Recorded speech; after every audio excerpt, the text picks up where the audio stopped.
What's going on, everybody? Um, another challenging situation, I guess. So this washing machine that I bought, I was doing the laundry. Everything was going great. I had to do 2 loads, and you have to take the wet clothes from the wash tub, and then there's a spin cycle side to it. It's a 2-tub thing. And I put the clothes in I was down to the last load of laundry.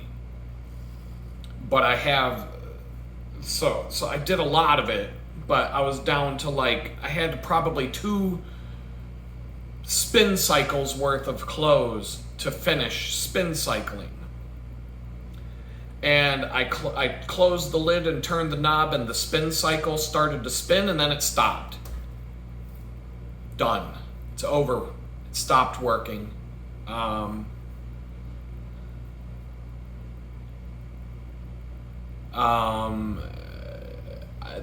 have a bunch of troubleshooting steps. I'm pretty upset because this thing was like $200. Amazon has their 30-day return window. It's been 5 weeks. I'm 7 days past the return window, and the washing machine died. I went to their website. I'm actually on the phone, or I'm on the chat with Amazon support.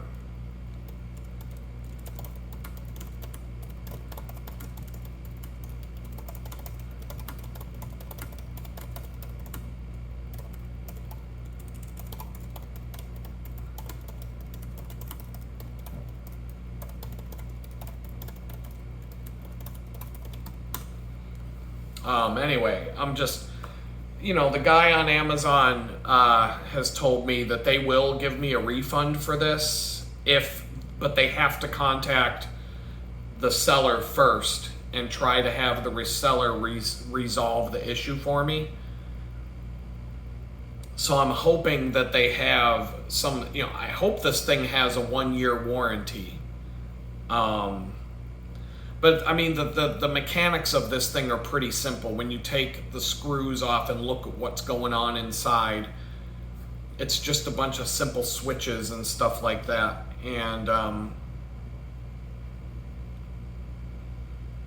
right, so yeah, they're telling me I should be, I might have to wait some time and build up some dirty clothes, but my floors are wet. I got a mess on my hands now. So I was gonna do I just bought a freaking fan, and it might actually be here today, same day delivery, which that might help me with the situation. Okay.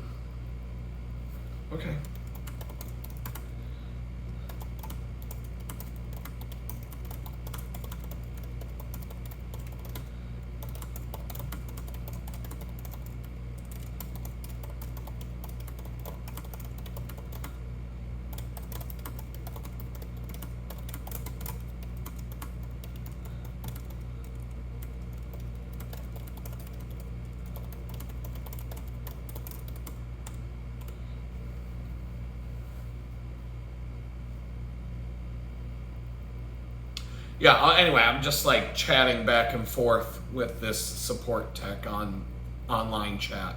I like online chat when it comes to getting support from people. So Amazon is basically telling me if the seller doesn't do anything about it, they are going to give me a refund. At which point I got to get another one of these things, unfortunately, but I'll get a different brand. But I have a feeling every brand is basically the same contraption.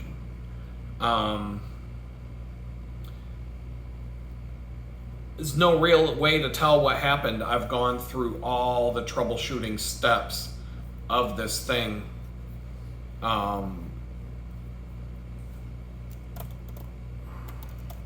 My clothes are clean, that's the positive, but some of the clothes are so sopping wet that they will take the entire weekend to dry. But I am getting a fan today. I can squeeze out the water to an extent, but This sucks. Because it was almost, now the price has gone down on this thing by about 20 bucks. Oh, it's a prime deal day.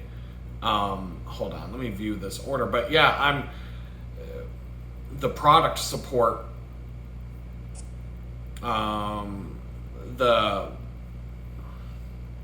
yeah, you're supposed to check the lid switch. And I did. I even took the back off so I could see the actual switch to see if the switch isn't being connected. Very simple mechanism. It's working just fine. Verify the settings. I've done that. Reset the washer, which unplug it for about 10 minutes and plug it back in to reset the control board or whatever. Examine the belt. There's no belt for the spin cycle side, but the belt on the washing machine side is fine. It's tight and it's on there. The spin cycle side has a direct drive motor, so the motor spins the tub directly without a belt. Look at the motor coupling. Is it intact or worn out? Yeah, it's fine. It was working just fine until it wasn't. It just stopped working at the blink of an eye. Test the door latch. Once again, it's the switch. There's a safety switch so the thing won't spin if the door is opened. And in fact, there's even a brake that engages so if you lift up the lid while it's spinning, there's a brake that engages the motor and makes the motor stop really fast. That all works. Everything works. The clutch assembly, that's what I was just talking about. I guess you can call that a clutch because that's what it does. I don't know. Access the motor control board. I'm not, you're getting into electronic nonsense and soldering and stuff like that. It's not. Listen for noises that could indicate transmission issues. Nothing happens when you shut the lid and the switch engages. Nothing happens at all.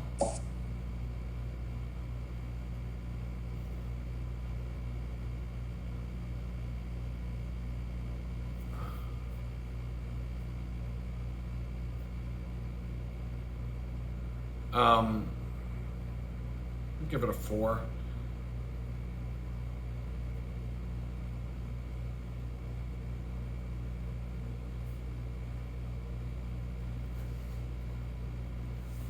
So anyway, I'm done talking with the guy.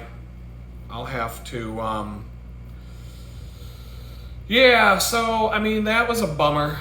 Big time. The only pro is that my laundry's done. I'm gonna go tinker with it one more time and then I'm gonna put it away. But this thing is too big to ship. Just the logistics of I'm gonna have to call my friend and have him come help me ship if I have to send this thing anywhere.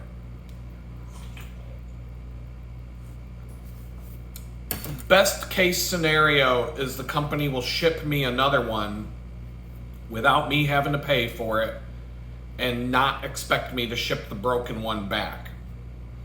And at that point, I'll just put it up on Facebook Marketplace and say this thing's, if you can fix it, you've got, put it up for like 20 bucks. I don't know, whatever. Just say that it's the one side's broke. And if it's useful to you, cool. If not, or if you think you can fix it, I think it's electronic.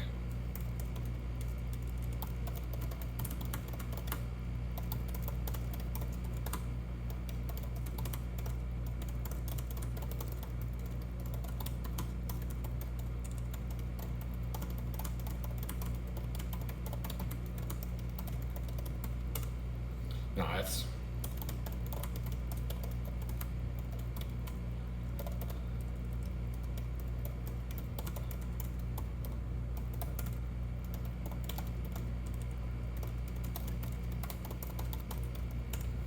But yeah, that's going to factor into my review of this thing. But I will start doing product reviews. But it just kind of bothers me that, this thing was working great. And then, boom, stopped working like that fast. Just cut out. The motor just won't turn on. I don't know if I'm looking inside, you can take it apart to an extent, and I'm looking and I don't see anything like obvious, like broken or loose wires or loose connection or anything. It must be an electronic issue where it just said done.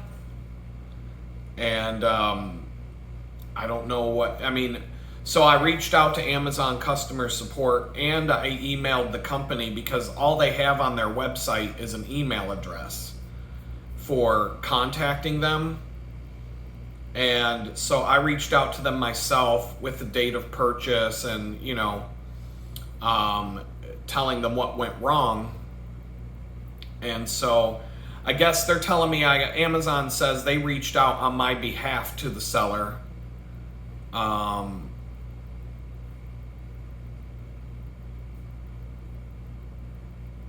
So anyway,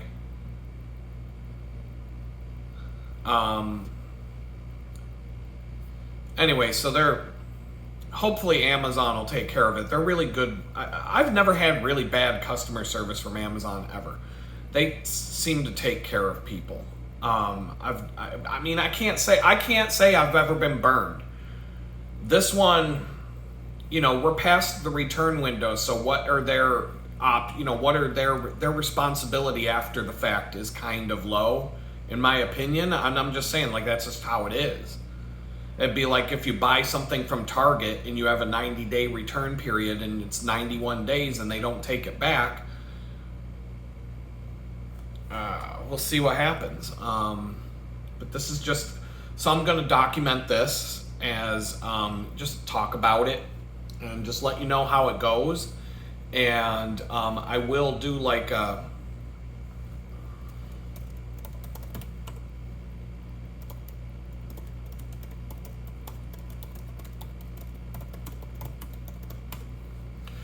but anyway, so yeah, the spin cycle just done. So I can wash clothes, but I can't. I'm just going to be crippled a little bit by this until some sort of resolution pops out.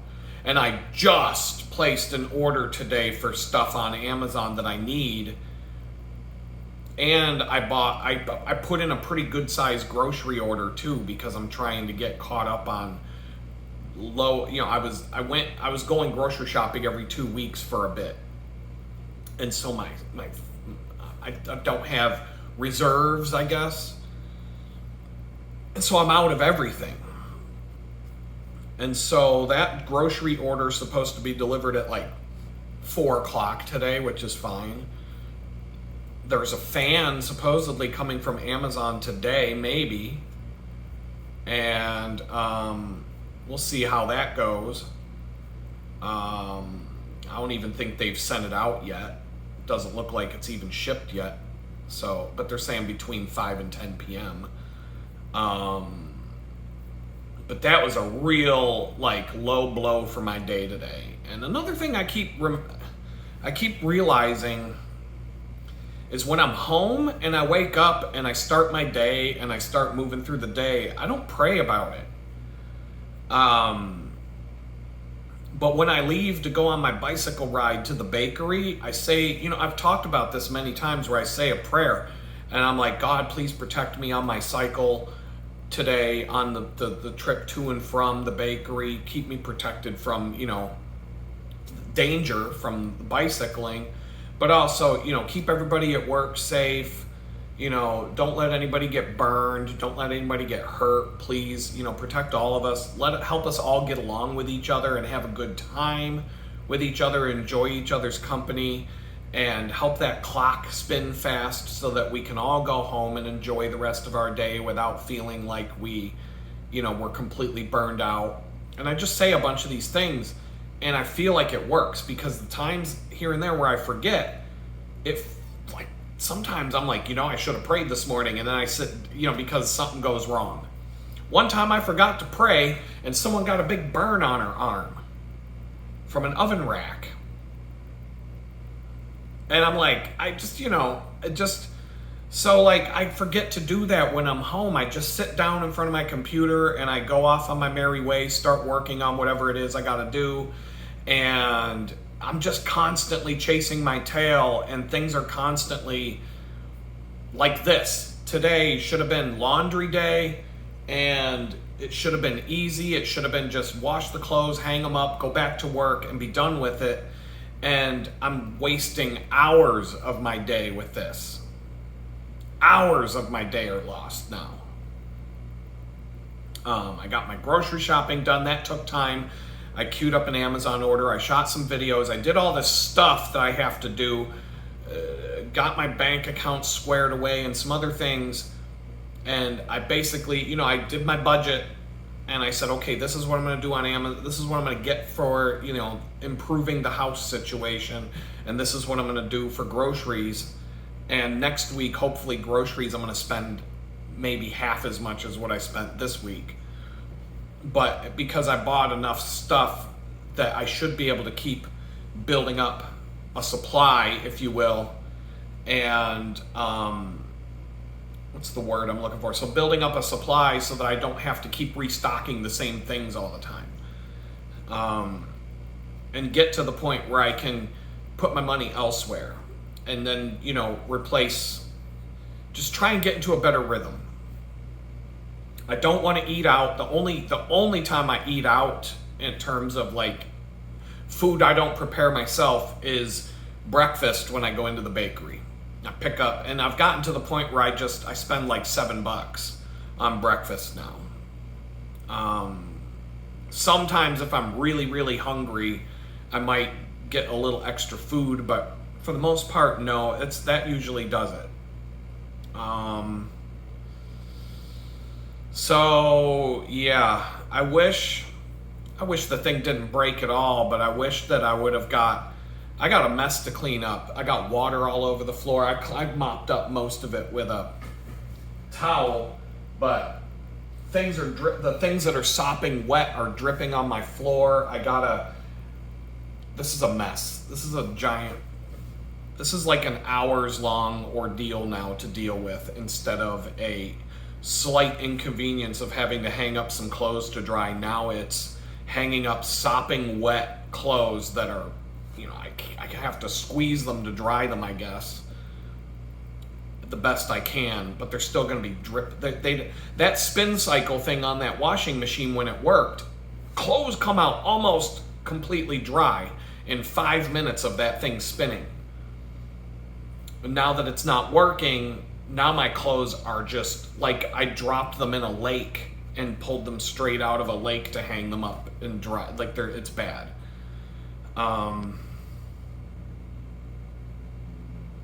So that sucks. But I have some optimism that Amazon will take care of me and, take care of this situation. But I'm hoping that I don't care who takes care of it, the seller, the manufacturer, if they just give me a warranty replacement or something like that, I'm fine with that. If I have to ship it to them, I don't know how, where do I get a box this big to ship it? Maybe they ship it to me and then I put the old one in the box that they ship it to me in, and then somehow ship it back to them. I don't know how this all works, but that really burns me that this thing died. 5 weeks of using it once a week. So I've used it to do my laundry. I bought it on June. When did I receive it? I bought it on June 4th. Let me see here.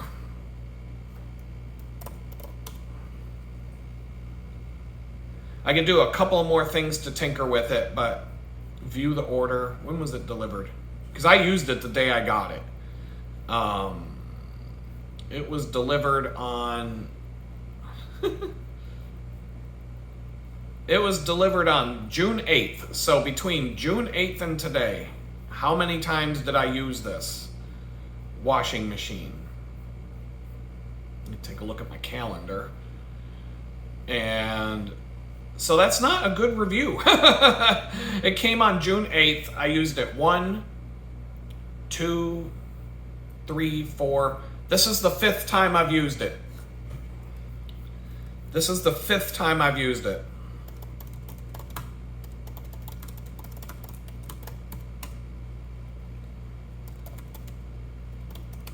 And it died. So if you take $200 divided by 5, that's $40 to do my laundry every time I do my laundry, if they burn me on this. So I'm hoping that I don't get burned. If it was a year, if I did my laundry once a week for 52 weeks, I'm at $3. I'm at $3.85 per laundry trip. And that's probably less than going to the laundromat, plus the inconvenience of things and whatnot. But people are reporting these things last forever, and I'm getting burned on 5 times using it. So, I mean, I don't want to say I'm getting burned yet, but this is going to be something I got to deal with for days. Just waiting for a reply from the company. 2 business days, that might be next Tuesday and if it's, if time goes by and I don't hear back from them, yeah, it's kind of like, I don't know what to think about this just yet, but I'll do a review of this thing, and I'll break down the whole thing. How they resolve this problem with the thing falling apart in 5 uses, will have that's going to make a big difference in the review that I give it, because up until it broke, I was ready to give it like a 5-star review. It was working great. I loved the thing. I loved using the thing. For what it is, it was great. But if you get 5 uses out of a thing like that and then it just breaks and stops working completely, then that's unacceptable. So hopefully they have a warranty on this thing. But anyway, I'll just I got more to talk about in this video, but I'm gonna split it up into multiple chunks. Peace out. All right. Once again, I'm back. Just some observations about the day so far.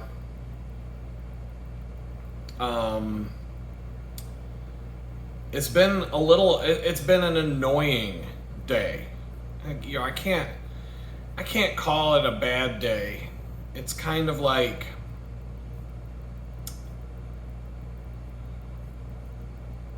I don't know. I can't call it a bad day, but I can call it an annoying day for sure.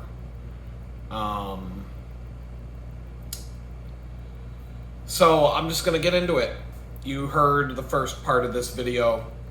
I'm irritated that my washing machine broke after I used it 5 times. That shouldn't happen. Spin cycle worked. I got 2/3 of the laundry through the spin cycle. So I did a full load. And the spin cycle side of that washing machine, you can't put all the clothes in at once. So you just I'd say you get about 3, it takes about 3 passes through the spin cycle in order for the clothes to be done. Dry as they're gonna, and they're pretty dry when they come out of there. It doesn't take a very long time to dry once you hang them up, because they're slightly damp. Even jeans and towels, heavy duty, heavier stuff. But now, it's a frustrating Friday. I needed to have a day to relax and get ready to go to the bakery tomorrow and feel like I accomplished something. And I can't say that I didn't get done what I needed to get done. It's just I just ended up with a lot of lost time today went into this, and now I've got clothes hanging up that are going to take probably until the end of tomorrow to be dry. Like, I'm gonna go to the bakery tomorrow with clothes still hanging up, and when I get home they'll probably be dry. So there's a lot of negativity today, And I got a whole theme about this, so this isn't just me complaining. Listen to where I'm going. Stick around and see where I'm taking this. You'll see what I'm talking about. So I'm waiting for, it happened today. So I gotta wait for whatever resolutions are gonna come out of the washing machine. And I'm more annoyed than anything else. And when you consider this Yoda principle that fear leads to anger, anger leads to hate, hate leads to suffering. If I'm angry, what am I afraid of? Why am I angry? That's whenever you get angry, the Yoda principle you should take into consideration. Like, if you're angry, what are you afraid of? Because it's something you're afraid of, something that led to you being pissed. And granted, part of it was how do I turn it into a fear? I'm fearful that I can't get my laundry done, and I'm going to have all these wet clothes everywhere. My house is going to be a mess, and that turns into thoughts of, now my laundry is going to pile up for the next couple of weeks. I'm not going to be able to do anything about it, and the logistics of, do I have to start going to a laundromat on a bicycle, carrying a week's worth of dirty clothes on my back in a backpack, and then having to sit at a laundromat and wait until everything's done and then ride my bike home? And like, that's going to waste a day of my life every week, and blah blah blah. You just keep going down that road. And so that's where the anger comes from, because I'm thinking about the inconvenience and the hassle of, I'm already pressed for time. I already don't have enough time. Time is the thing that time is the one thing you can't get back, and you can't make more of, and you can't do anything about other than watch it go by. And so that's the root of it. That's the root of it. I'm angry. It's like, not anger. I'm not like throwing a tantrum. I'm just annoyed. Like, it really brought my level down today. And so, but I'll flat out, I'll buy another freaking washing machine if I have to. This sucks. I look at it like having to fix a car. I mean, what if your car breaks down? You'd be lucky if a car breaks down and it costs you $200 to fix. And look at the hassle that your life is going to become if you can't drive because your car broke down and you had to get it towed to the garage. And how long is it going to be at the garage? And what's it going to cost? And what am I going to have to cut out? I won't be able to go grocery shopping this week. Just blah, blah, blah, blah, blah, blah, blah. So it's just another thing along those lines. We're going to have these things. These things happen. The bakery. An oven just stopped working the other day for no reason. It worked fine on Saturday. They came in on Monday. It was broke. It wouldn't work. Nobody knows why. Nobody could fix it. I don't know. They may have. They're going to have to call somebody to come fix it, because the people that normally, I'm the handyman there too. I'm a handyman, and I was like, now granted, they didn't ask me to take a look at it, but the owner's husband is also the handyman there. And he came in and he was like, I don't know about this one. And so there's other problems. Things break all the time there. Things break all the time. It's crazy. And we have to just make it work. We just have to, okay, this broke. Okay, fine. We're just going to have to make it work. So unfortunately, it shouldn't have broke 5 times. 7 days after the return window closed. But what do I do? How do I return this? I have a feeling if it was like a return issue, Amazon would just refund you and just say, keep the stupid thing and get another one, or do something else or whatever. But either way, I have to have a washing machine. This isn't like, going to the laundromat is not an option. If I had a car, okay, yeah, sure, fine. If I was more ambitious, I would find a way to make a regular washing machine work in this place. I would talk to the landlord and say, can you put a hookup? I would figure something out. But this thing should not have broken 5 uses. And these things got good reviews. Most people say they've been, and you see some of the ones on YouTube are dirty, and they're like You can tell that this thing is like 5 to 10 years old. This shouldn't have broke that quick. And there's nothing I can do to fix it. I did everything that's within my power. It's an electronic issue, so the motor won't start. But this not being able to do laundry at home is a major deal breaker for me when it's time to look for a new place to live. That was a major reason why I caved in and moved into the tool shed when I lived there. If it was between living in that tiny house and then also having to go to a laundromat every time I had to do laundry, I wouldn't have moved into the place. But the fact that I could wash my clothes there, and ironically, right when I moved into that place, the first time I went to use the washing machine, it broke. And they had to replace the washing machine. I couldn't even do my laundry for at least 2 weeks when I was there. Aside from the hot water. But he had other tenants and himself, so he didn't want to have, he had a motivation to fix it fast. And he fixed it pretty quick, but there's something going on there. Like every time I move into a place, I can't get my laundry done. Come on. I think that's kind of weird.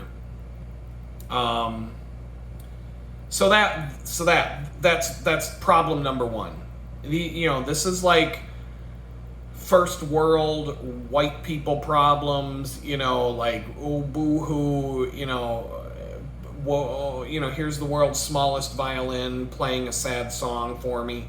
You know what I'm saying? Like, it's not the end of this. I'm just I got a point. This is all leading somewhere, so just bear with me. So for the second time in a row, I queued up an order on Amazon that was supposed to be same day delivery. No idea where that's going. They're not even showing me we're running late yet. We're in the delivery window and it never even showed up as being shipped. This happened before. I ordered a bunch of stuff on a Sunday morning and they said it would be there between 2 and 3 or whatever. I don't know. They just finally just said, oh, it's going to be late, and then it never updated. And so I reached out to customer service. They said something happened. They didn't know what happened. They redid the order. They reissued the order, and then I got the order delivered the next day. But it ended up being like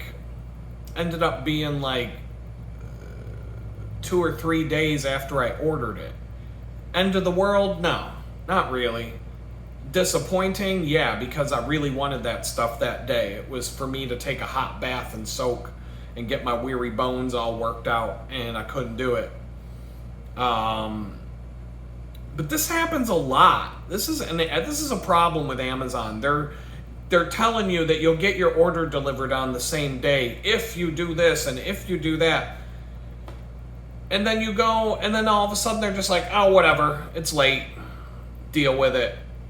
But like they do this over and over again, and so like it's borderline false advertisement in my opinion. Now, am I going to reach out and complain about it? Probably not. The only way I'm going to complain is if it doesn't get delivered tomorrow. I have a whole bunch of other stuff that's supposed to be here tomorrow. I placed that order I talked about earlier. Some of the stuff was supposed to be here today, the rest of it tomorrow. And the battery for my UPS system is supposed to be here by Wednesday. I already got a thing from FedEx. That was the first thing that got shipped out of all of this stuff, and that's not supposed to be here till the end of the week. But the stuff that Amazon's supposed to ship, just who knows? Nobody knows where it is. A little bit, I mean, maybe it'll show up as, oh, here we go. And now, of course, as soon as I start complaining about it, the one order that says it's supposed to be here today, they're both saying shipped. Okay. Doesn't say out for delivery yet, but they do have between 5 and 10 p.m. and it's like 5 o'clock now. So I'm going to be optimistic. The reason why I kind of want the stuff to come today, and it's annoying waiting for it, is because one of them's a fan, and I need that fan now to dry these clothes that are sopping wet. The dripping on the floor finally stopped, so that's a good sign. And I do have dry clothes. The stuff that was in the stuff that made it through the spin cycle before it died, they're dry. A lot of it. But I have to bunch up stuff on the line to get it to all fit. And then as things dry, I spread it all out. And so I had no problem with my ghetto clothesline. I've gotten used to it, and it's fine. It doesn't bother me even doing it. It's less hassle to do it inside than it is outside. I've got a way to run the line so that it doesn't get in my way, except for when I went to open and close the freezer after some groceries came. That was kind of a pain. Because you can see I have it run through the handle of the freezer door, and I just had to shove things in there. When I take the line down, I'll go reorganize my freezer. No big deal. But the stuff today is the fan, which I need to dry my clothes. The bug zapper, it's one of them tennis racket electric fly swatters, but it has a stand so you can set it up at night. And this is why I bought it, so I can put it up at night where the fruit flies were.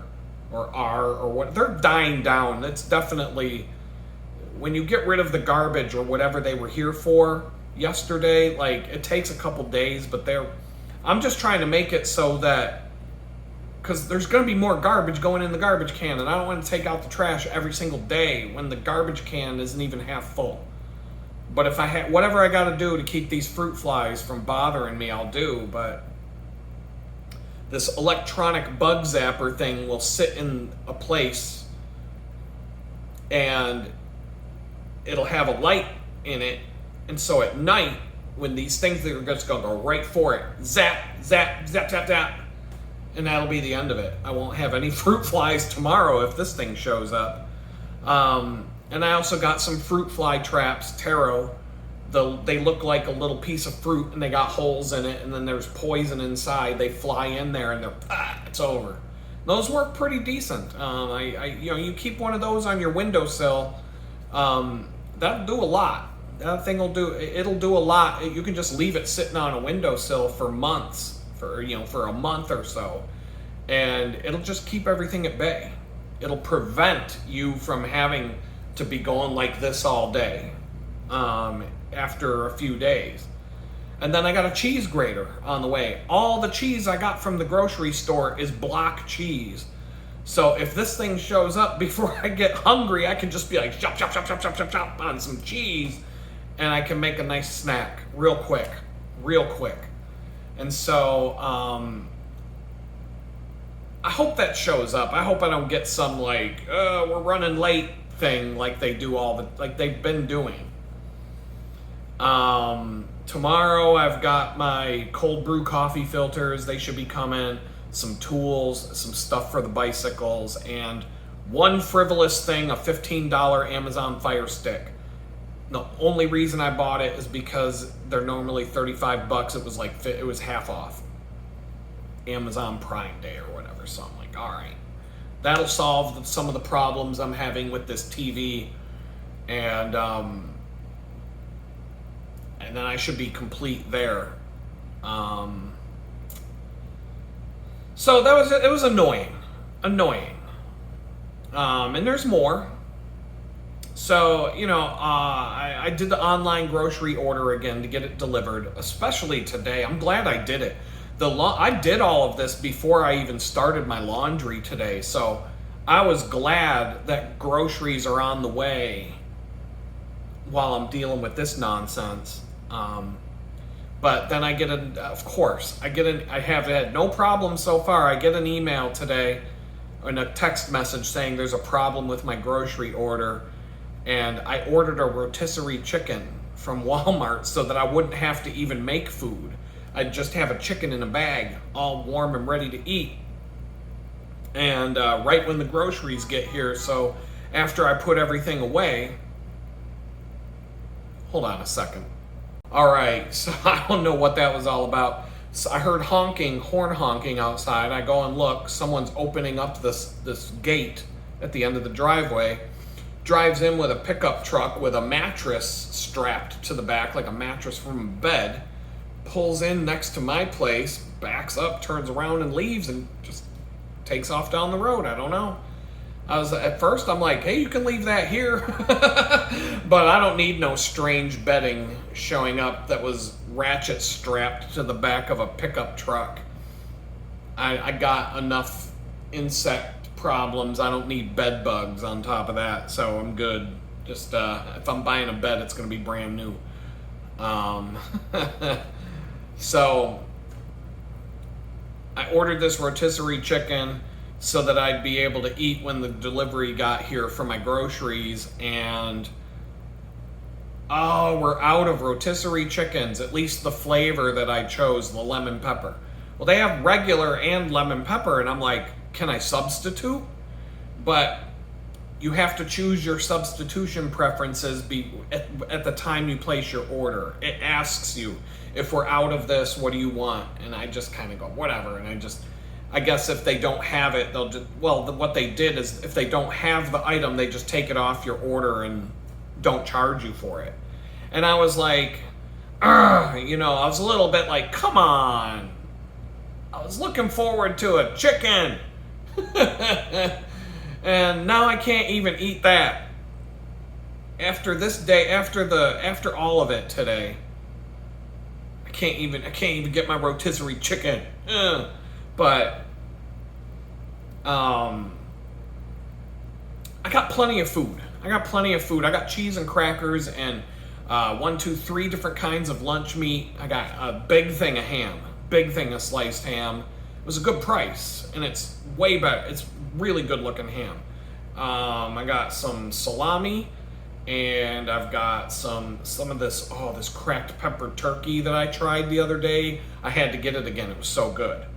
I'll be tearing that bag up. I'll probably eat the whole damn bag because I haven't eaten all day, and when I sit down to do cheese and crackers and watch the Tour de France, I'm gonna be gobbling that up. It's not gonna survive. I'm gonna cut the whole thing up into little pieces because I know how this is gonna go down before I even do it. And then hopefully my cheese grater gets here, because then I can take a block of whatever cheese I want to go with it and just chop on the cheese slicer and be done in 10 seconds instead of like chopping it with a chef knife, which doesn't take it's not a huge amount of time, but a cheese slicer on the side of a cheese grater, all the slices will be the exact same size and thickness, and they'll be uniform, and you won't get, the blade, the cheese won't stick to the blade like it does on the knife and all that. So, just white people first world problems at their best. So here's where I'm getting at what I was talking about. I had all this day is just grinding little problems throughout the day. I don't expect them to be over with yet. But it's like I keep talking about how the day goes at the bakery when I forget to pray about my day before I start. And I'm not saying that my problems are significant right now. But what I'm saying is that I was on my bike ride yesterday talking to God because I didn't have music. And when there's no music, I just start conversing with the Lord. That's one of my, sometimes I don't take music with me because I need that time to just talk it out with the Lord. And we talk a lot, and he talks back, and he doesn't shout out from a cloud and like he did with some people in the Old Testament, but he talks to me. And so I said yesterday, just talking about how I keep forgetting to pray when I sit down to start my day, the same way I've been doing when I get on my bicycle to go to the bakery. And I've noticed very much when I do that on my way to the bakery, and I just take a few minutes of my precious day to just thank God for what he's done and what he does, and just, protect not just me, but everybody I work with, and just, help us all get along, help us have a good time, help that clock spin fast so we can all get home and enjoy our lives outside of the place and whatnot, keep everybody safe, all those things. I notice a difference. I really notice it when I forget to do it. Things tend to go haywire and they tend to go sideways when I don't. And it's almost like a reminder. I'll just take a little trip to the bathroom to go take a break. And I'll just be like, God, I'm sorry, I forgot. Here's, please step in and just... Sometimes when I do that, I walk out and everything's like a completely different place. People will be beefing. And it won't even have anything to do with me. I'll just go to the bathroom and be like, oh yeah, I forgot, God. I forgot to pray today. Can you help us all get along? That's one of the things I always ask for. I come back out, the people that were butting heads are laughing and joking with each other. It's so like, hey, it works, man. It works. So yesterday, I specifically said on my way home from the bank, I said, because I was like, man, I forgot to pray this morning, but I'm on my bike. So I'm thinking about that. I didn't have music. And so at some point while I was on the bike, I'm like, man, I forgot to pray this morning like I keep wanting, and I'm like, blah, blah, blah. I'm like, I want to wake up tomorrow and start my day off right by just, having it out with you before I really start my day. And then this morning I didn't do that. I just totally forgot. I get wrapped up into my day and wrapped up into what I'm going to do and what I got to do and blah, blah, blah. And before I know it, now this day has been one annoying thing, one problem after the next, after the next, after the next. One annoyance, one problem, one glitch after another, whatever. The washing machine being the worst because that's an expensive one. Not as, it could be worse. Like I said, when your car breaks down, a $200 bill, you're going to be like, oh, that's all it was? Woo! Yes. But no, I mean, it's this... So I didn't pray this morning, and I feel like maybe today, maybe it was a subtle hint from God saying, hey, remember when you told me yesterday you were going to pray before you got your day underway? And then you just woke up and you just went about your merry way. You watched the Tour de France for half an hour or so while you drank your coffee, and then when it was time to go to work, you just jumped up and did it. Even then, you said in the video this morning when you were recording a YouTube video that you're probably not going to make it to church on Sunday. On top of not praying, you're not going to make it to church because you've got better things to do. And I'm like, well, I do have to fix my bicycles. And it's really the only day I can. And if I go to church, I won't have enough time. Probably. I mean, I need to be able to plan on the bicycle stuff taking all day. Last time it took 4 hours and I just did basic stuff. I filmed it. I'm not going to do it this time because it's just, I got to get it done and I can't be messing around. It didn't add that much time for me to film everything, but if I'm focused on just getting it done, I'll get it done faster. But I just feel like it was all combined and God was like, oh yeah? Here, I'm just going to make your day grind. Your day is just going to make you, your day is just going to grind at you. One thing after the next, oh, your washing machine broke. Oh, that's too bad. Oh, you didn't get your order yet from Amazon. Oh, you can't get your rotisserie chicken. Oh, boo-hoo. How much does your day suck now? Maybe if you'd have asked me to come into your day, maybe things would have went a little better, huh? How do you like that? So, I don't know. Maybe it was a little bit of a message there. I mean, one thing going wrong, but like all these other things, it's just whatever. It is what it is. But there were positive things today too. It wasn't all bad. It's not like all negative. Number one, the positive thing is I can do these things. I can improve my life. I got groceries. I got a nice grocery run this week. I feel like it set my mind back. It took the annoyance down to know that I can cook up all kinds of stuff this week and I can just wing it I got options, whatever my energy level is, I got something for that. However, hungry or healthy, or I got healthy options, I've got garbage options, I got everything in between. And I'm not like rolling. My fridge is still, that's a big fridge and it's mostly empty, but it's better. And I'm just trying to build up to, like a normal household would have. I redid all of my bank balances because today was payday. The check I deposited at the bank yesterday cleared today.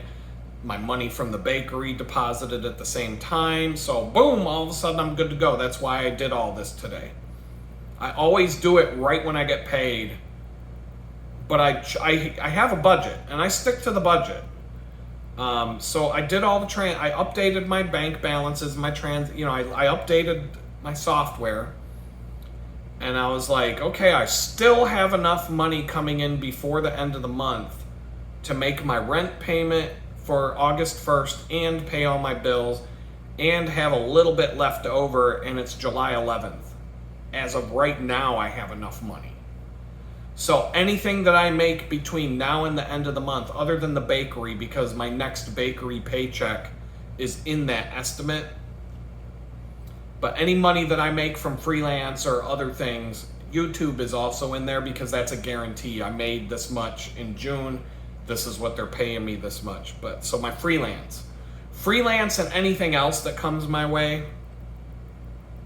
is just going to stack now till the end of the month. And I really don't feel like, other than groceries, next time I get a payment from a freelance job, maybe I'll do the curtains, get the curtains taken care of, and then maybe I'll get an iron and an ironing boards on the next time so I can take the curtains back down and iron them and hang them back up again. I don't know, we'll see.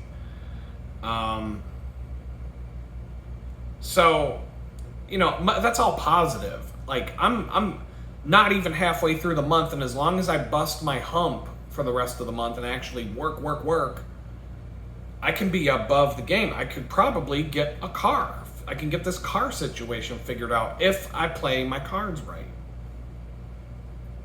And things keep moving in this positive momentum. So there's positive things there. I just need to keep asking God for help. Like I said, I've got a fridge full of groceries. I don't have everything I never get everything that's on my grocery list because I have a budget, and I get the most important stuff first, and then I look at what's left in the budget.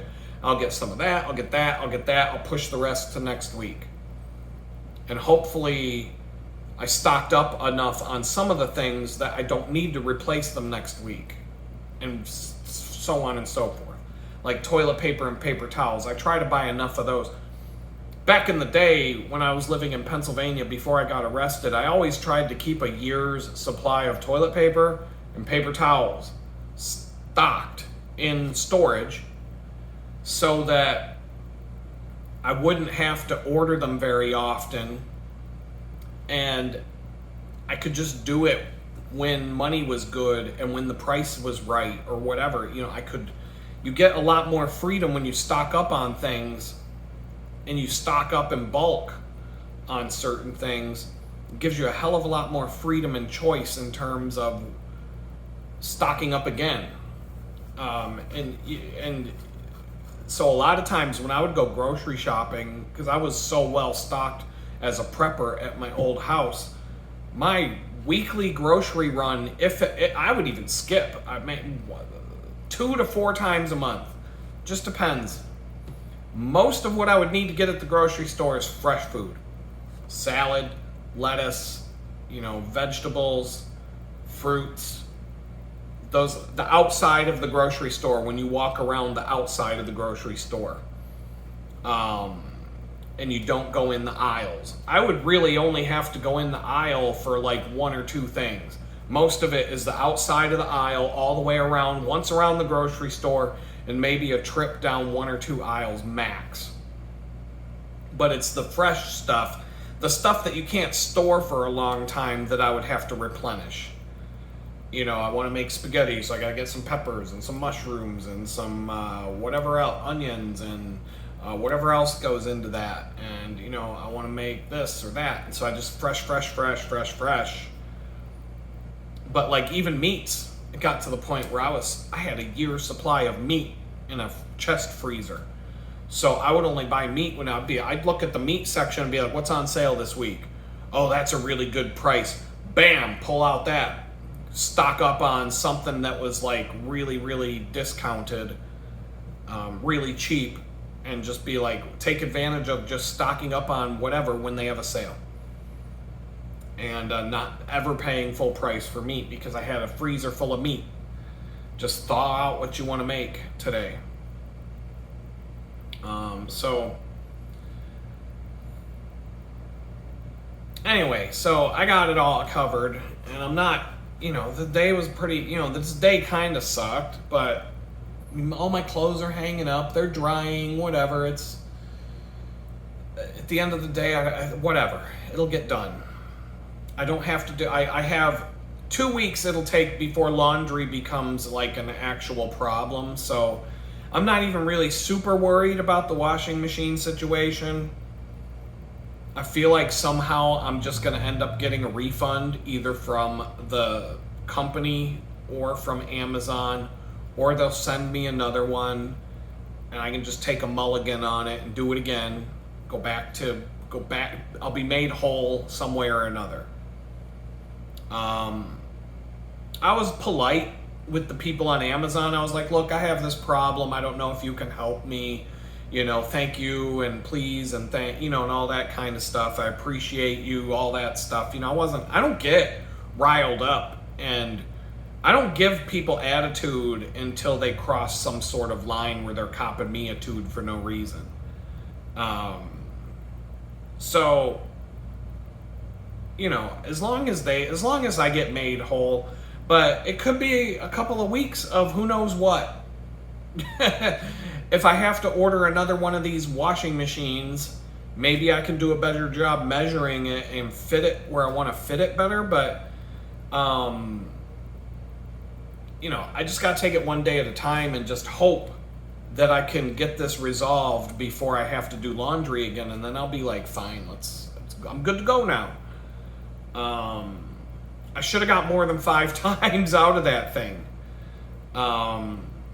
But Amazon's usually pretty good at taking care of people, especially when you buy a lot of stuff from them and you don't abuse them and their return policies and stuff like that. So that kind of reminds me, I gotta figure out a way to remind myself to pray every morning when I get up.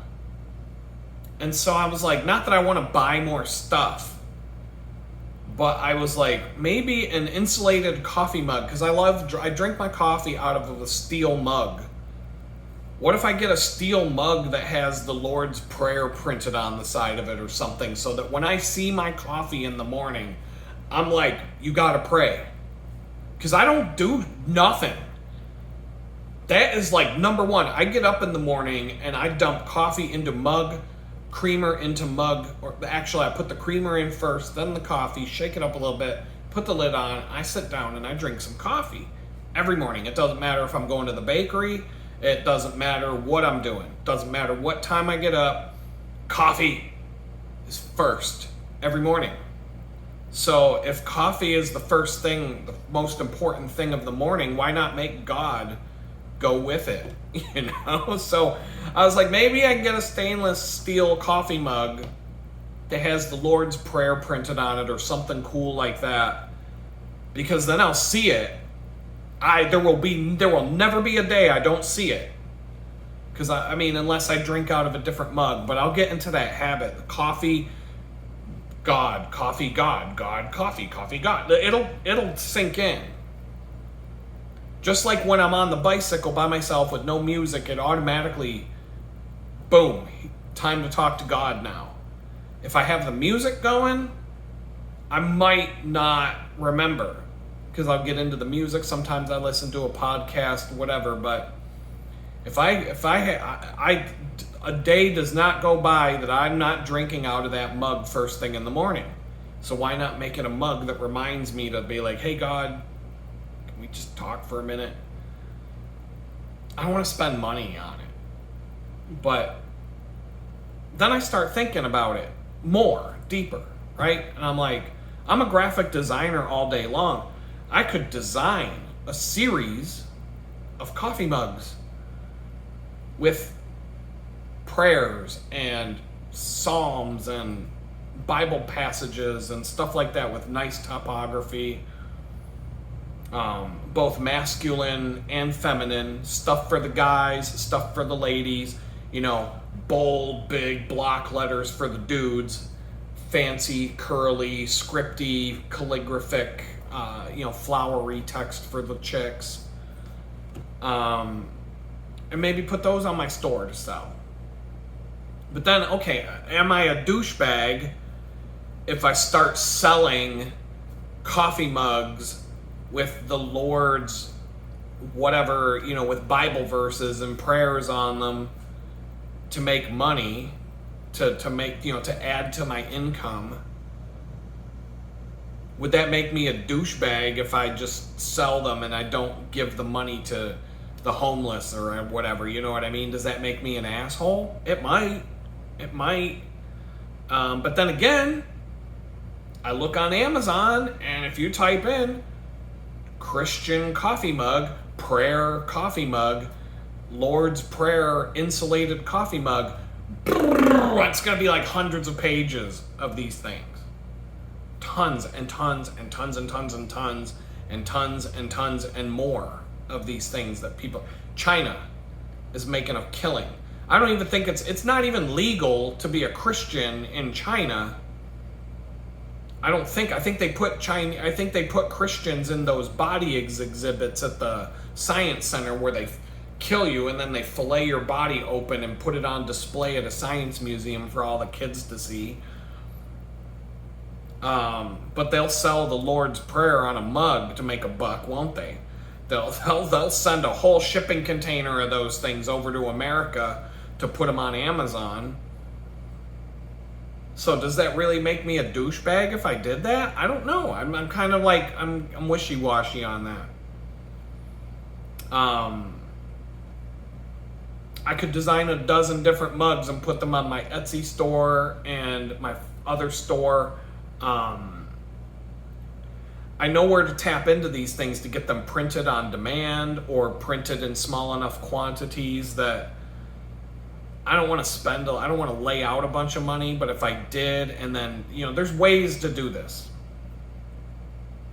I got to do homework. If I wanted to do this, I'd have to do some homework. I feel like I could do the same kind of thing with my photography too. I've got a lot of nice photographs, things that are more generic like sunsets, sunrises, landscapes, and things like that maybe I could make posters out of. Not just like Bible verses on a poster, but like I've got a whole bunch of photographs of Letchworth State Park in New York, for example, or Watkins Glen or the Blue Ridge Parkway, and just do posters where it's a beautiful photo of the thing with what it is under it. Watkins Glen, New York, Blue Ridge Parkway, North Carolina, whatever. Just like really nice typography and nice ornamental designs, and maybe sell them as like high-end framed posters, not just like a poster that you stick up on your wall with Scotch tape when you're a teenager, but something nice that you can hang up, that a grown-up would want to hang in their house. That's not ridiculously expensive, but nice quality, like a framed but the quality, whatever it is that I'm gonna do, the quality is important to me. I don't want to sell you something that I would not want myself. So like a coffee mug. If I sold a coffee mug and you bought one from me and the lid's all loose and it doesn't, like, it falls off and you can't trust it. Like the coffee mug that I drink out of in the morning, the lid screws on. It's not my favorite mug, but the lid screws on and it's sealed, and if I knock it over, it doesn't spill. I don't want to get one of these Jesus coffee mugs and have it fall over and my coffee goes all over the place, because then I'm going to be like, God damn it! And it's going to defeat the whole purpose of having the Lord's Prayer on a coffee mug. It's going to be like the exact opposite of that. I need one that has that's not going to just, it's got to be spill proof. It's got to be quality. If I'm going to sell something to you guys, I don't want the lid. Now, sometimes, okay, fine. I've had coffee mugs with a lid that just you put on and it's up to you not to spill this. If you knock it over, the lid's going to come off. I mean, not every coffee mug is spill proof. I just don't want to sell subpar junk just to slap a logo, slap some graphics on it and be like, here you go. So I'd have to do my homework, do my research, do a test run, like get one in my hands so I could say, is this a piece of junk or would I want to own this myself? And then is the price too much for what it is? So I don't know. It kind of like had my wheels turning today, because I think whether it's the Lord's Prayer on the side of a coffee mug or if it's just nice graphics and designs in general, funny. I could do funny things too, comedic, like I could do sense of things that have jokes, sense of humor, dad humor, whatever. I could make a series of these things, and I can design that. I can design that stuff all day long, and especially if it's just typography and it's a solid colors and not crazy blends. Now I'm doing a series of inspirational posters, but they're very complicated. Each one of these illustrations is like a 30-hour job, and I'm trying to do a dozen of them. And I don't even really have time, so you go 12 times 30, that is 360 hours of labor divided by, let's say, 40 hours a week, that's 9 weeks to do that, if that's all I did for 40 hours a week for 9 weeks. So I've got one done, another one is like 75% done, and then the rest of them I have the designs laid out, but I gotta do the quality, like I gotta do them right. The sketching is done. I know what they look like, but I have to finish them. The finishing takes about 30 hours a piece.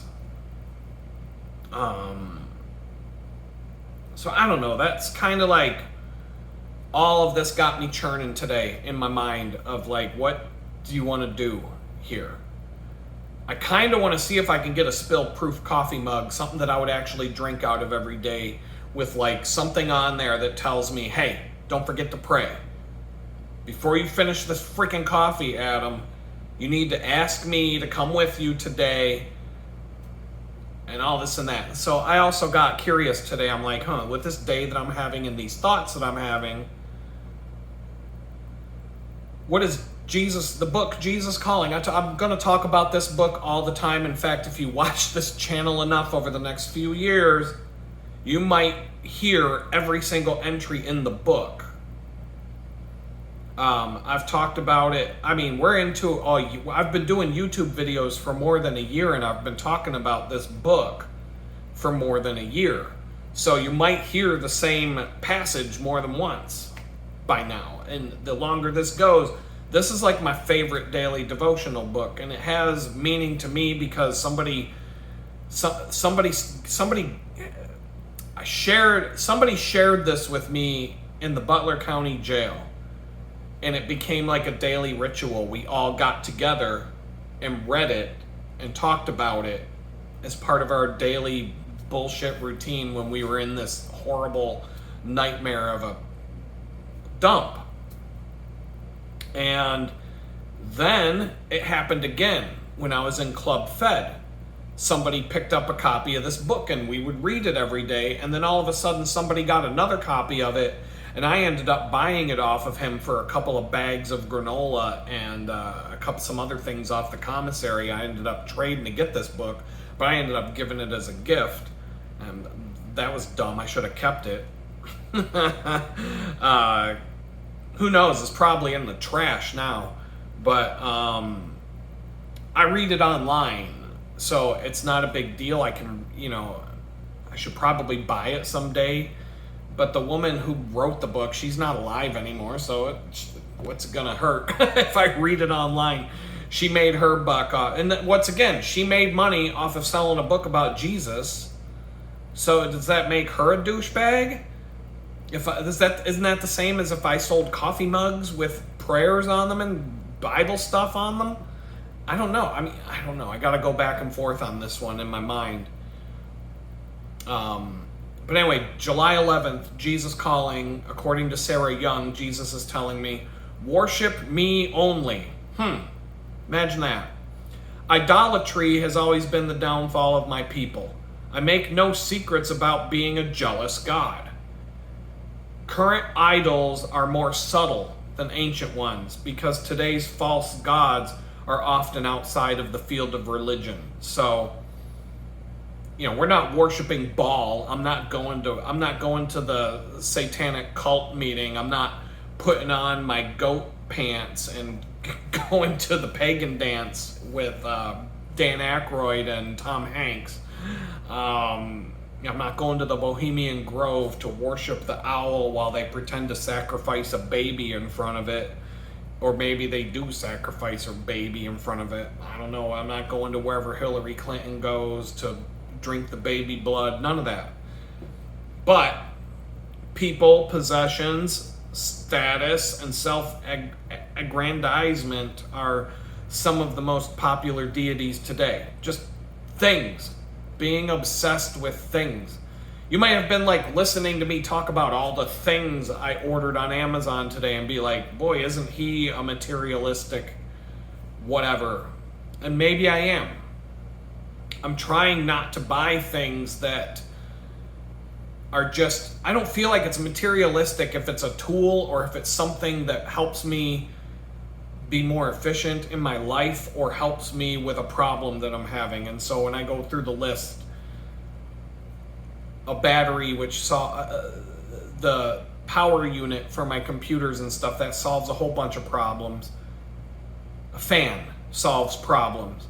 A bug zapper solves a bunch of problems. A cheese grater helps me. It's cheaper to buy cheese in a block. And it stores better. I can buy a lot more cheese and just keep it stored in the fridge. And as long as it's all sealed, I got more, a cheese grater is the best thing for that. Fruit fly traps. I got to get rid of these flies. That's why Lord calls Satan Lord of the Flies for a reason. You got to get rid of the flies. If the Lord and flies are not, you got to get rid of the filth. Cold brew coffee filter. The problem I'm solving is that I keep running out of coffee too quickly. And it always happens on a day where I can't brew more. And so an extra gallon, whenever I brew my coffee, being able to brew an extra gallon, I have a fridge. My fridge is way big enough now. So I can do 3 gallons of cold brew at a time. That was the sweet spot back at my old place. I could do 3 gallons. It takes a minute to do the process when you're doing 3 gallons at a time. But those 3 gallons, I get more than a week. Right now, I barely get a week. So that's going to help me. Coffee and tea. And I drink coffee, tea, water, and juice. I don't drink pop. I don't drink beer. I don't drink alcohol anymore. I could give a crap if I ever drank a beer again or booze. I will. I'm not against it. I'm not opposed to it. That's not what I'm saying. I'm just saying I don't have any desire to go drink at all. I just never really have. It's just not my thing. But anyway, things. I don't feel like I'm not going out and buying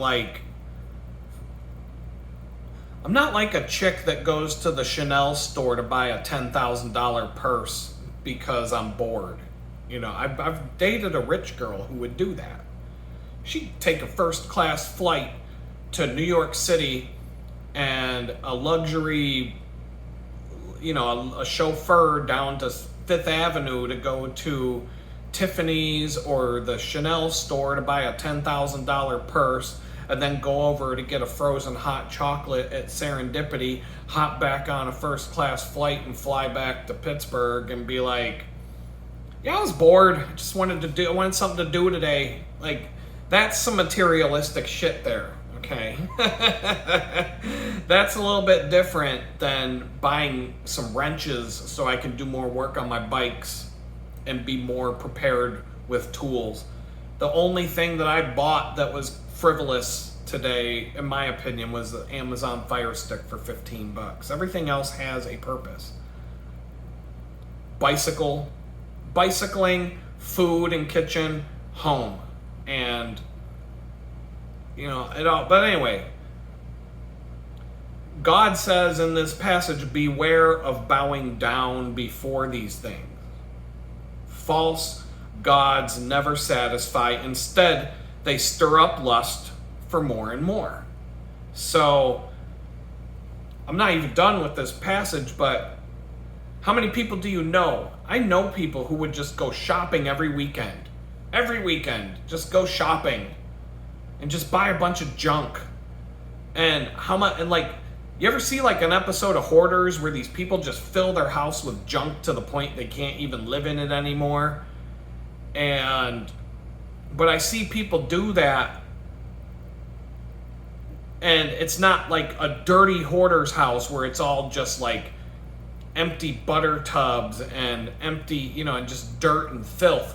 But like they'll go and buy stuff and then it stacks up in the closet, it stacks up in the room, and they don't even open the boxes because they're out buying more stuff before they even unpack the stuff they just bought. And they're just constantly shopping and shopping and shopping.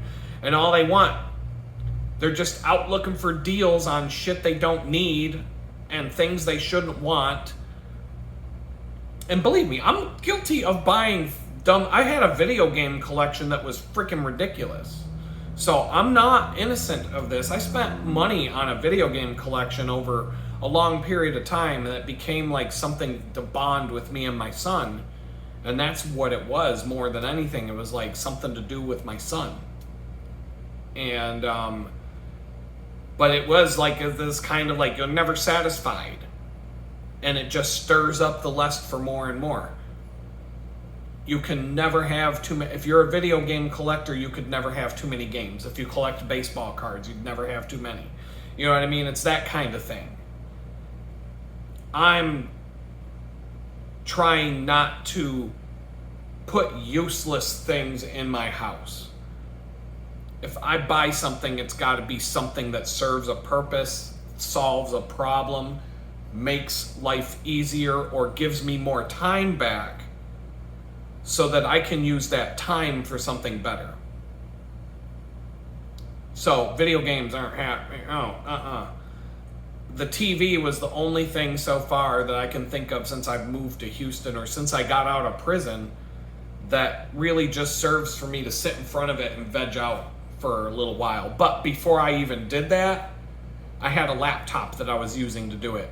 When I lived at my friend's house, at the end of the day, when I'm done with whatever it is, I'm done, and I gotta just sit and chill before I go to bed. I'm sitting in front of a TV watching something, chilling, watching something when my friend and his wife would leave town for a few days to go. They travel a lot. I would just chill out in fact, they had an upstairs lounge and a downstairs TV, and I usually just stayed upstairs, lounged up there, watched whatever. So I'm not, I don't watch TV, but I'm watching the Tour de France right now, and I'm on Project Star Wars. That's it.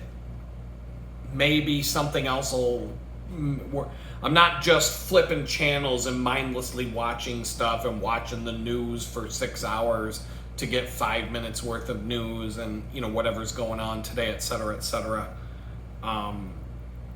But, false gods never satisfy. I can tell you that from not just from experience, but from watching other people who just go out shopping all the time and just shop, buy.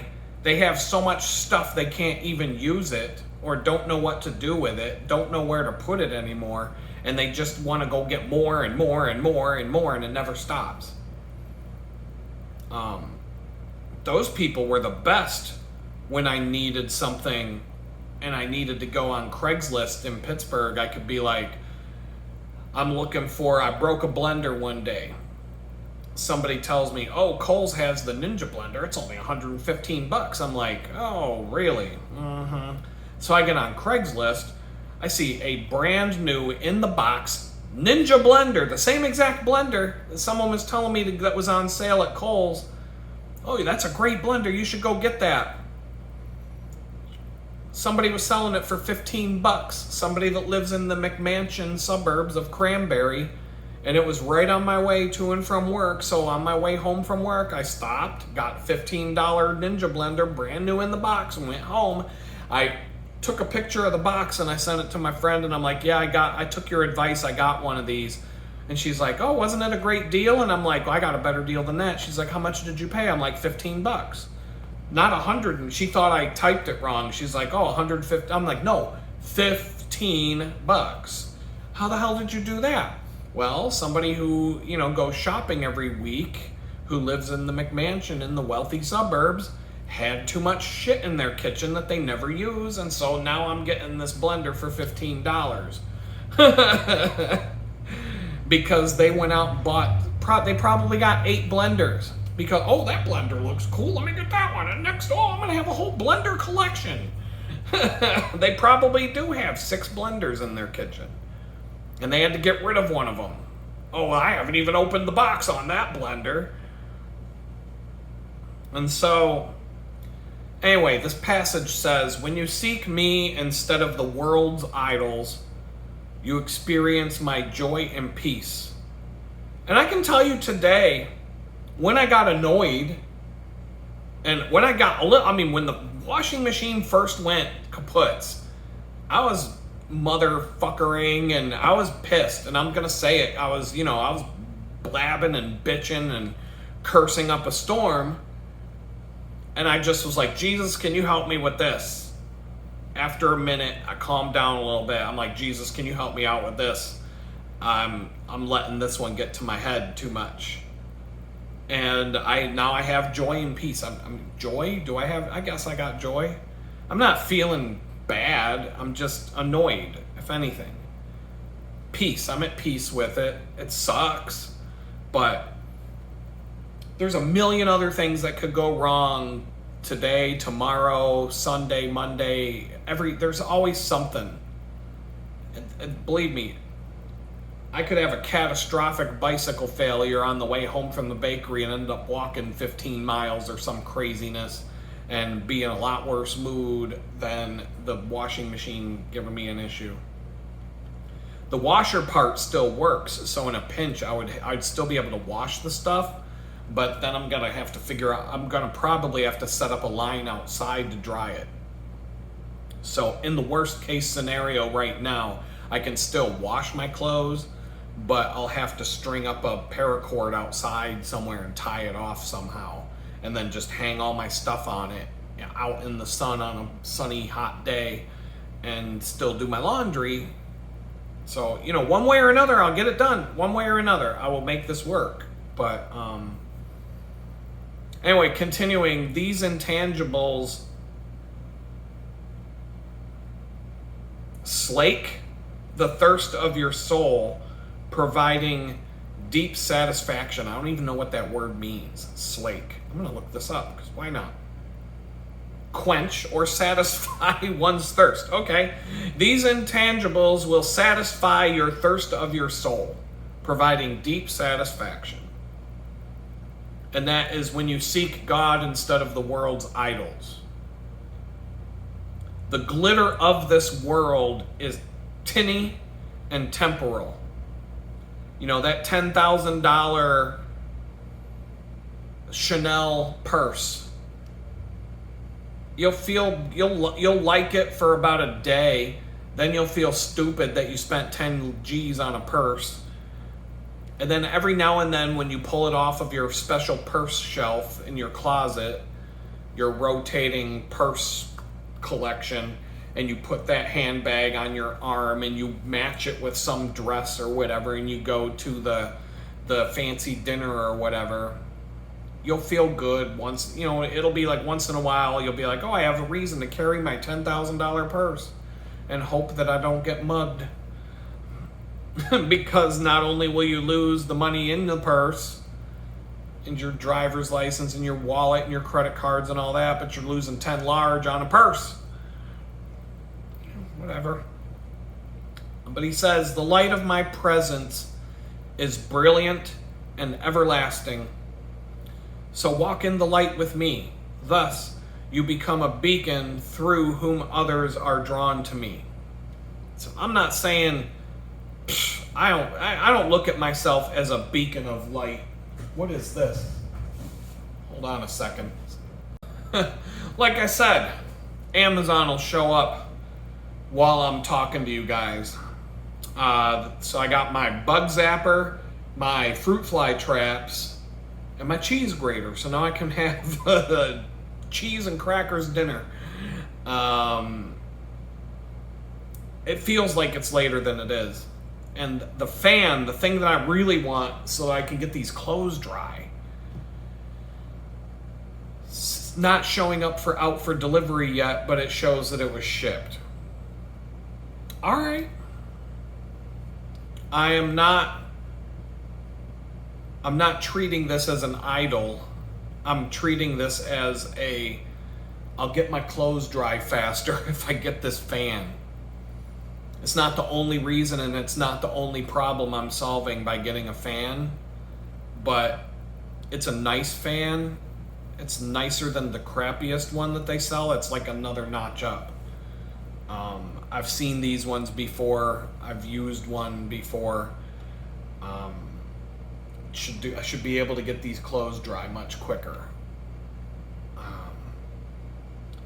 But I didn't even finish. Oh, the light of my presence is brilliant and everlasting. Walk in the light with me. Thus you become a beacon through whom others are drawn to me. I don't look at myself like I'm some sort of beacon or I don't believe I'm supposed to shepherd a flock to come to Jesus, start my own church or whatever. I'm just telling you my own experience. What I experience, what I see, what I know happens to me. I've shared the story of how I believed in God in the first place. Maybe I should do that again for anybody who might be new, but I don't get any new subscribers to the channel. So, people probably, I don't know. There's so many videos, I wouldn't even know where to tell you to go. But I'm just sharing you my own experience. That's all I'm doing. Whether you decide to go, all I can say is that if you ask God if he's real, and the way I did it was I just was like, I finally stopped trying to convince everybody around me that God was bullshit and it was just it was all a bunch of garbage. Because I had a lot of friends, good friends, and then I found out they were Christians. But I'd already been friends with them for a while. This is what got my mind humming along. And after I found out these people were Christians, I was like, it threw me off. Because I'm like, but these guys are cool. You know what I mean? Like, it wasn't like I was hanging out with Ned Flanders and the people that put their arms up in the air when the white corporate Christian church music is playing at the white corporate watered down, sanitized church. It wasn't that crowd. I wasn't hanging out with people that would say, oh, fiddlesticks, instead of fuck, right? They would just, they were real people. And, but I just kept being like, you guys are stupid, and here's why, you know what I mean? I would just be like, people tell me in the comments, they'll make a comment like, oh, I can't believe you believe in the sky fairy. That was one comment on my channel. I'm like, I get where you're coming from. I was there. I was one of you. I was there. I was the guy leaving the comment about, oh, that's because the magical sky fairy's going to come and fix everything, huh? I did that. I did that a lot. I'd argue with these friends of mine. We were always friends, but we would get into some beef over this stuff, and we'd argue all day about it. And they would never cave in. And I would never cave in. What it boiled down to is I was going through a trial in life. I didn't know what to do. I didn't know how to get to the next level, if you will. You know, like you've seen me there before. And I finally just came to a point where I was, instead of me trying to prove all of it wrong, I didn't believe in God, but I was like, okay, I'm willing to at least consider the possibility that all this is real. And that's where it all changed. I had that. It wasn't that I believed in it, or, it wasn't that I was saved or whatever. I got to a point where I was like, I'm willing to consider this might be real, but I was like, for real, I was like, God, you're going to have to prove it to me. Like, I'm talking to a God that I don't even know is real. And I'm like, so I don't know if I'm a lunatic right now just talking to the wind, or if I'm talking to an all-powerful God. I don't know. I feel kind of stupid sitting here saying this. But if you're real, prove it to me. Now, the Bible says don't put God to the test and don't make demands on him. But he does want people to come to him. And so in my case, I don't know what'll happen if you do it. But I know other people have told me the same story, basically, that they finally just got to a point where instead of constantly trying to prove it wrong, trying to prove that God doesn't exist, they changed a little bit and said, well, I'm willing to consider that he exists, but I'm going to need some proof. And for me, the way I asked it was, God, if you have something that you want me to do, because that was my thing. I didn't know what to do. And so I'm like, God, if I had to make decisions, I had to make choices, I didn't know where to go, I didn't know what to do. That was where I was at. And I said, so part of this conversation I had with God driving in the car was, God, if you have something that you want me to do, if you've got a plan for me, make it so obvious. If you're real and you got a plan and you got something you want me to do, make it so crystal clear and so obvious that I would be a complete idiot not to see that it's real. And I'm like, believe me, I don't believe in you. I was like, God, if you're real, I don't even believe in you, but I'm talking to you. These are the things I was saying. And I'm not kidding when I say the very next day, all this crazy stuff happened. The very next day. That was a Sunday night. Monday morning, my life was completely different. And all of the, how am I going to do this? Here's how. Where am I going to get the money? Here's the money. Where am I going to stay? Here's where you're going to stay. Here's how it's going to. I had a new job. I had a place to live. I had money and my car insurance sent me a check in the mail saying that I overpaid for my car insurance. And they're like, here, we wanted to give you this money back. And then there was something else that happened with money. And all the money I needed to move and all the money I needed for all of it was just there. It wasn't there on Sunday. It was there on Monday. Didn't have a place to live. Didn't have a place to go. All my friends were out of town. I had to move to Pittsburgh by the end of the week so I could start a job the following Monday. And I called all my friends that day on Monday when I got the new job. I was like, oh my God, I got to scramble. I got to figure this out. I called all 3 of the friends that I normally stayed with when I was down, because I used to go to Pittsburgh all the time and visit my daughter. So I had 3 different friends that I could just be like, hey, want to hang out this weekend? Hey, want to hang out this weekend? Hey, want to hang out this weekend? And I had 3 different friends to bounce around with. And we would all have fun, and it was like, cool. And we'd all go out to dinner. We'd go we'd party. I was 21 years old, 22 years old. And so I'd spend time with my daughter and do things with her. And then at night I would go out with my friends, and I would crash at my friend's place. And then on Sunday or Monday, I'd drive back to Rochester and go back to work. And, all 3 of the friends that I normally stay with, one of them, they're like, oh, I'm going to be out of town. Sorry, bro. The next one had something else going on. The next one had something else going on, and I had nowhere to stay. And it wasn't like nobody was cutting me out or telling me we don't want you here. It was like, we're not going to be home. And I'm like, crap. What am I going to do? The phone rings. This was back, we had caller ID, but my parents didn't. It was just a phone rings. I pick it up. I'm like, hello. It's a friend of mine from art school that I haven't talked to in months. A long time. And he's like, hey, brother man, what you up to? And he's one of the Christians. That's important, too. I just got a job in Pittsburgh. Hey, do you need a place to stay? that was how the conversation. Hey, what's up? Hey, how you doing, man? Brother man, I haven't talked to you in a while. What's going on? Hey, I just got a job in Pittsburgh. Hey, you need a place to stay? Yeah, actually, I do. And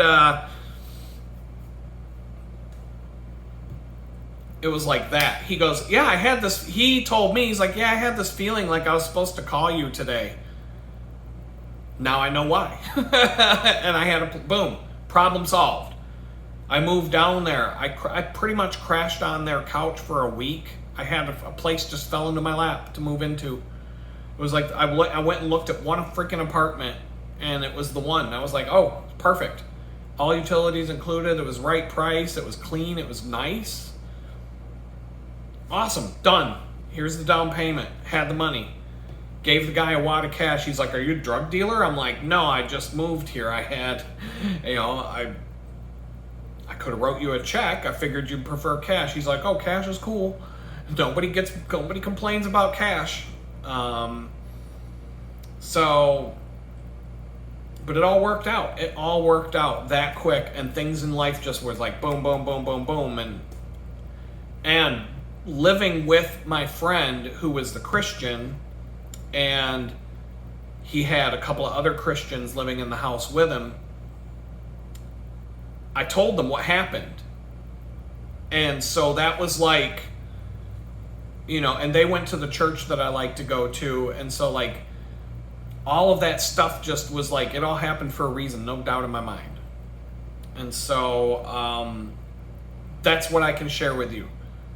If you think that the magical sky fairy is a crock of BS, it's not. I can tell you that for sure. Like, I say that with no hesitation. Like, I say that as if, yeah, the sky's blue. Look outside. Like, that's how much I know that God is real. Like, God is just as real as me looking out the window and knowing that the sky is going to be blue, or a shade of blue, or, maybe, but whatever. In the sunset, there's oranges and yellows and different colors and stuff. But no, a bright blue sky on a sunny day in the middle of the day, boom, the sky's blue, the grass is green, God's real. Like, I don't even question that. The only questions I ever have at this point are, what does he want me to do? What is his plans? And also, like, I do have the questions, like Dave the other day when I was joking about how God never wants me to ride my bike in the rain. And Dave was like, well, what about the kids who die of cancer? God cares more about, well, I'm like, well, the kids, they still die from cancer, and I don't have to ride in the rain. So I don't know. I'm not trying to I'm not trying to tell you what's on God's mind. But the facts are the facts. I never ride in the rain. Now watch, it's going to be horrid tomorrow. What is the weather? I should have, before I start joking around about this crap, I need to look at the weather for tomorrow. It's supposed to be pretty mild. No rain in the forecast that I can see. But it is like thunderstorm alley around here right now. But tomorrow, they were actually calling for, hold on a second. Between 2 and 6 p.m., scattered thunderstorms. I might get rained on tomorrow. I don't know. But I've had good luck. I've had a good run. It was 158 bicycle rides so far. I've had rain. My feet have gotten wet twice. I've been rained on probably 4 times that I can think of. Twice my feet got wet. The other 2 times, the rain wasn't hard enough for my feet to even get wet. But I've got some spray. I've got dirt on my down tube on my bike from the other day. It rained on, I think, was it Monday? On my way home, it was raining, but it was like sunny and raining, and then sunny and then raining. So I've got spray on my bike, but my feet never got wet. So twice in 158 rides, I've had wet feet and wet socks, and had to change my socks when I got to the bakery because both of those times were in the morning. The other 2 times I got wet, but my feet didn't get wet, and it was on my way home. And I'm telling you, if we had a torrential downpour on Monday afternoon, everybody was like laughing at me. They're like, "Oh, Adam, look what you get to ride home in." And I'm like, I'm like, it's going to be bright and sunny when I leave at 4:30. You just watch. Because God doesn't want me to ride in the rain. And they all laugh. And then 4:30 comes around, it's freaking blue skies and sunny. And it had been raining right up until about 4:15. Not hard, but the torrential downpour came at like 3 o'clock. And so I'm like, don't mess with it. I don't know why God will make the rain disappear for my bike rides, but he won't let me get a job. I guess I'm supposed to be doing something else. So I'm going to hope that God will give me that direction, tell me what he wants me to do, put me in that direction, whatever it is. Do I get rich making Christian coffee mugs? Come on, dude. But hey, Sarah Young wrote a book called Jesus Calling and sold, I'm going to guess she sold millions of copies of this book, and she probably gave some money to the church, but she probably paid all her bills too. So I'm just going to leave it at that. That was my video for today, and we'll talk again later. Peace out.